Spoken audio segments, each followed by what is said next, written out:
नमस्कार। प्रस्तुत है आज का चिंतन। हमारे जीवन का अनिवार्य आवश्यक गुण है शिष्टाचार। मनुष्य का सच्चा परिचय उसके शिष्टाचार से ही मिलता है। हमारा उठना बैठना, चलना फिरना, बातचीत करना, प्रत्येक कार्यकलाप करना एक अनुभवी व्यक्ति को यह बताने के लिए पर्याप्त है कि वास्तव में हम कितने सभ्य शिष्ट हैं। यह धारणा गलत है कि अच्छी पोशाक पहनने, फैशन बनाने, ऊंची शिक्षा पा लेने से कोई शिष्ट हो सकता है। ऐसे व्यक्ति भी अशिष्ट, असभ्य हो सकते हैं, जबकि गांव का हल चलाने वाला अशिक्षित किसान भी शिष्ट हो सकता है। शिष्टाचार का संबंध तो सीधा साधा इस बात से है कि हमने अपने जीवन में सद्गुणों को कितना अपनाया है। व्यक्ति अपने बाह्य रंग, रूप, वेशभूषा, साज सज्जा से कुछ समय तो आकर्षित कर सकता है, पर यदि उसमें शिष्टाचार का अभाव है तो जल्दी ही वह उपेक्षा, तिरस्कार का पात्र बन सकता है। शिष्ट आचार करने वाला व्यक्ति सभी का स्थायी प्यार और सम्मान पाता है। वह कभी कोई ऐसी बात नहीं कहता, ऐसा काम नहीं करता जिससे किसी के मन को कष्ट पहुँचे या किसी को अपना अपमान अनुभव हो। वह अपना विरोध और तिरस्कार करने वाले के साथ भी कठोर भाषा में, अपमानजनक शब्दों में नहीं बोलता। शिष्टाचारी व्यक्ति दूसरों की विपरीत बात को भी आदर के साथ सुनता है। वह अपने विरोध को भी नम्रतापूर्वक प्रकट करता है। वह आत्म प्रशंसा से दूर रहता है। वह अच्छी तरह समझता है कि अपने मुंह से अपनी प्रशंसा करना ओछापन है। वह बड़ों का आदर करता है, साथियों से मित्रतापूर्वक व्यवहार करता है, छल कपट, अनैतिक आचरण से दूर रहता है। शिष्ट व्यक्ति के विचार, आचार, व्यवहार, भाषा, वस्त्र, वाणी सभी संपर्क में आने वाले व्यक्ति पर अच्छा प्रभाव छोड़ती हैं और वह आदर का पात्र बनता चला जाता है। शिष्टाचार में ही वह अनोखी शक्ति है जिससे व्यक्ति बिना किसी को कुछ दिए परायों को भी अपना बना लेता है। उसके विपरीत अशिष्ट व्यक्ति घर के व्यक्तियों को भी पराया बना लेता है। उसके विरोधियों की संख्या बढ़ती ही जाती है। आसपास के व्यक्ति भी उससे कन्नी काटने लगते हैं। खेद का विषय है कि आज हमारे समाज में शिष्टाचार की भावना का निरंतर ह्रास हो रहा है। हम अपने आसपास जहाँ कहीं दृष्टि डालते हैं, उस श्रृंखलता और अशिष्टता की कमी नहीं दिखती। बातचीत में गालियों का प्रयोग करना मामूली बात हो गई है। चीखना चिल्लाना स्वभाव का अंग बनते चले जा रहे हैं। पान खाकर पीक जहाँ तहाँ थूक देते हैं। केला खाकर छिलका बीच रास्ते पर डाल देते हैं। घर की सफाई की तो कूड़ा बीच सड़क पर या दूसरों के घर के आगे फैला दिया। लाइन में लगे तो दूसरों को धकियाते आगे बढ़ गए। पानी का नल खुला छोड़ दिया। बिजली का पंखा जरूरत न होने पर भी चलते रहे।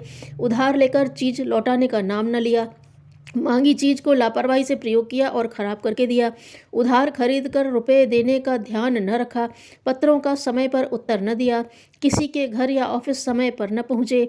इस तरह की सैकड़ों ऐसी बातें हैं जो हमें अशिष्टों की श्रेणी में लाकर खड़ा कर देती हैं। हमारे देश में अनेक धर्म, संप्रदाय, मत मतांतर हैं। हिंदू, मुस्लिम, सिख, ईसाई, जैन, बौद्ध आदि में कुछ आचार एक दूसरे से भिन्न हो सकते हैं, पर शिष्टाचार के सामान्य नियम तो प्रायः एक से हैं, जिनका ज्ञान प्रत्येक मनुष्य को होना ही चाहिए। प्रत्येक धर्म और संप्रदाय के व्यक्ति को उन नियमों का पालन करना ही चाहिए। कुछ सामान्य और अनिवार्य शिष्टाचार जिनका पालन हम सबको करना चाहिए इस प्रकार हैं। धार्मिक, नैतिक और चारित्रिक शिष्टाचार। नंबर 1, प्रत्येक धर्म का सम्मान करना हमारा परम कर्तव्य है। किसी के धार्मिक रीति रिवाजों में हस्तक्षेप करना अमानवीयता है। 2, जिस समय कोई व्यक्ति ईश्वर की उपासना या किसी प्रकार के धार्मिक जप पाठ आदि में व्यस्त हो तो उसे टोकना ठीक नहीं है। 3, शरीर से कार्य करने में सक्षम होते हुए भी बिना मेहनत के मांग कर खाना बहुत बुरा है। 4, धार्मिक स्थानों के पास शांति और सदाचार का वातावरण बनाए रखना चाहिए। 5, सूर्य उदय होने से पहले अपनी चारपाई त्याग देनी चाहिए। यह भारतीय संस्कृति का स्वर्णिम नियम है जिससे मनुष्य का स्वास्थ्य, आध्यात्मिक एवं मानसिक शक्ति बढ़ती है। 6, स्टेशन, बस स्टॉप, डाकघर या खेल तमाशों में टिकट बिकने की खिड़कियों पर लड़ना झगड़ना बुरी बात है। शांतिपूर्वक एक पंक्ति में खड़े होकर अपना नंबर पर ही पहुंचना चाहिए।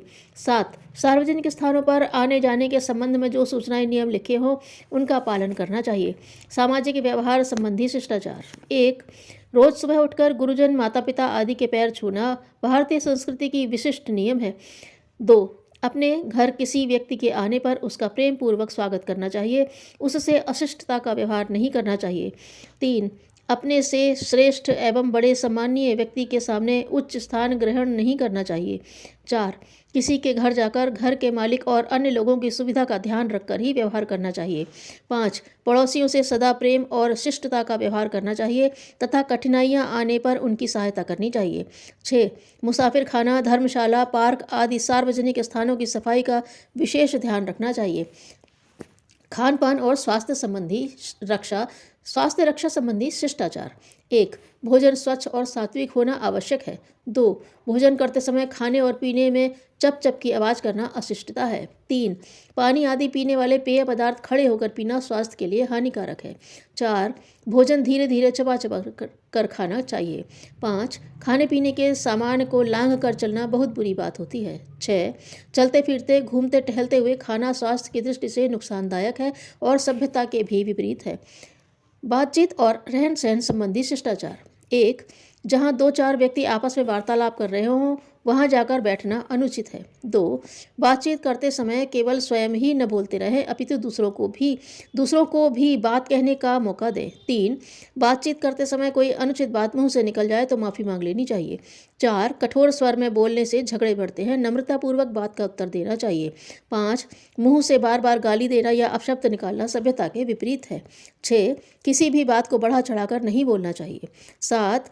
जिस किसी से वायदा करो उसे पूर्ण करने का प्रयत्न जरूर करो। 8. सार्वजनिक सम्मेलनों और निजी उत्सवों के अनुसार ही वस्त्र पहनना उचित है। जो बात सिद्धांत से गलत है वह व्यवहार में कभी उचित नहीं हो सकती। धन्यवाद।